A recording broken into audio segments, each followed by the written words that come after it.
Hello everybody. Today I want to show you these induction pads in more detail. These are what go on top of an induction stove top to protect it. Usually it's used to protect the stove top from iron skillets such as this.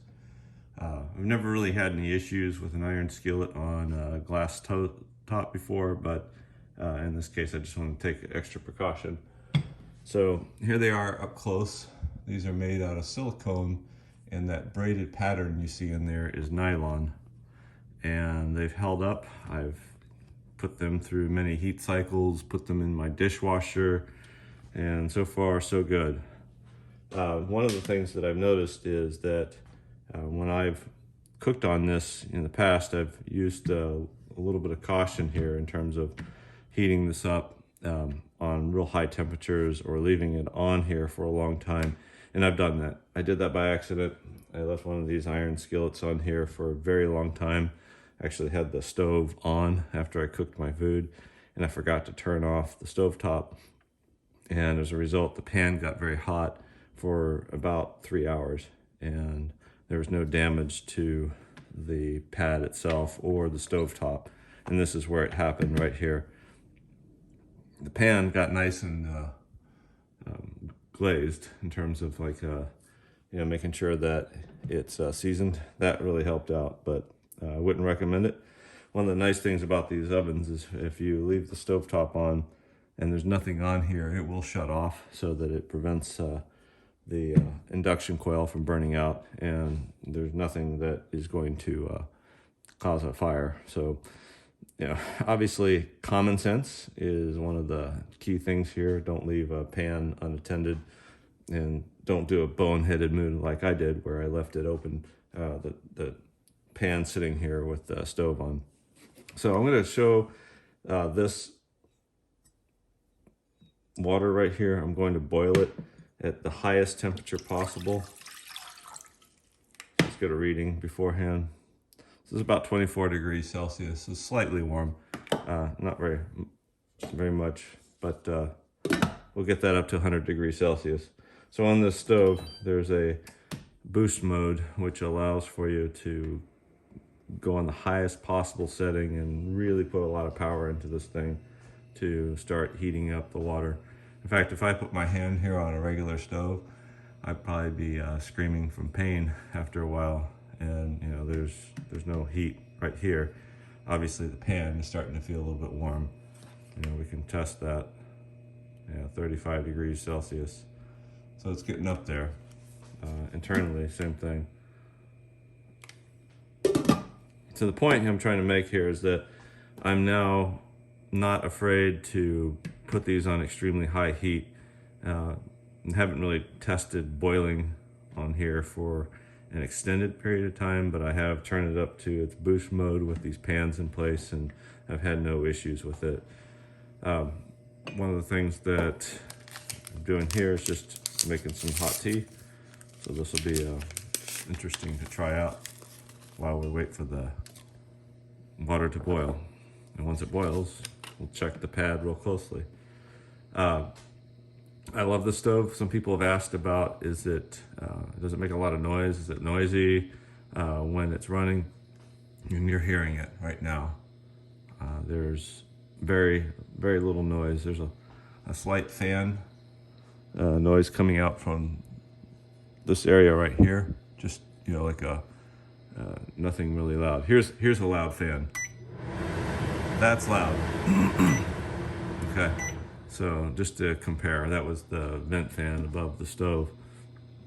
So just, minor amount of ventilation going on. If this stove is turned on in the oven area, like to cook some pizza or turkey or something like that, this fan will actually run faster and you'll hear a slight bit more noise. But again, nothing like this. Okay, much quieter than that. Let's check our heat. So we're at 57 degrees on the side of the pan. 56, 57. All right. Water's getting pretty hot. 88 degrees. And I'm sticking my finger right here. And so far, nothing's hot, okay? And I'm right up against the edge of the pot. I don't want to touch it because it will hurt me because it is hot, but my finger's not burning. You know, here's the induction area right here. So if I put a piece of metal here, it will get hot. But it looks like the water's getting close to a boil. Yeah, it's there. All right, so boiling water in less than 5 minutes. Pretty exciting, huh? All right, so I turned that off and immediately stopped reacting to the boil or the temperature in the stove. And that was really neat. I just got my tea bag caught down in there. Again, this is off. I'll put this over here just for us to be able to see it. Hang on a minute.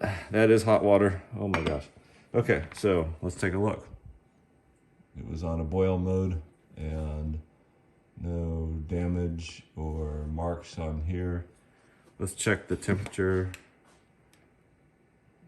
Yeah, it's already come back down on temperature. Yeah, I could put my hand down on there. Probably wouldn't be so comfortable, but temperature-wise, you know, 42 degrees. There's a lot of places in Australia that are hotter than that. Look at that. I boiled water and my hand's on there. What do you guys think? You can comment below. I'm not on any pain medication, obviously, and I'm not burning my hand. So you can see that is pretty effective in terms of boiling some water and not really heating up much afterwards. And you saw the water boiling. I didn't cut or anything like that. So you can, I can attest to the fact that that water did boil. So the other question that's come up is, why an induction oven? Why not a gas stove? Why not an electric range? You know, I have the option of putting gas in here. And I didn't make that decision based on all the political stuff that's come up and the study about gas stoves in a house. I made my decision based on being able to cook with these iron skillets and efficiency. And so this is more efficient than a gas stove in terms of its transfer of heat to the pan.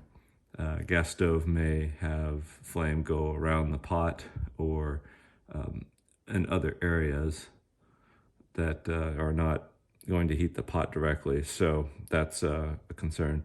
I'm not terribly concerned about the particulate matter because I have a good ventilation fan and I also have windows that I can open. You could get particulate matter, you could get nitrous oxide, nitrogen dioxide. Those are all realities with natural gas. The other thing is leaks. Natural gas does float up and it does mix into the atmosphere and become a greenhouse gas. But there was a study, and it was a meta study. I'll put the link down below. That meta study basically pulled together many studies and formed an opinion based on the facts that they pulled through, or they had a conclusion based on the facts that they pulled up. So I'll let you decide and comment about that if you wish. Again, this decision that I made had nothing to do with that. It was more of a personal choice. And if people want to have a gas oven, they can put it in their house if they want, or use some of the gas stoves that I've shown you in my videos that run on propane, in case you want that. And it's nice, you can always take that outside and operate in the outdoor area with plenty of ventilation and cook something that's going to make a big mess, like if you're searing a steak.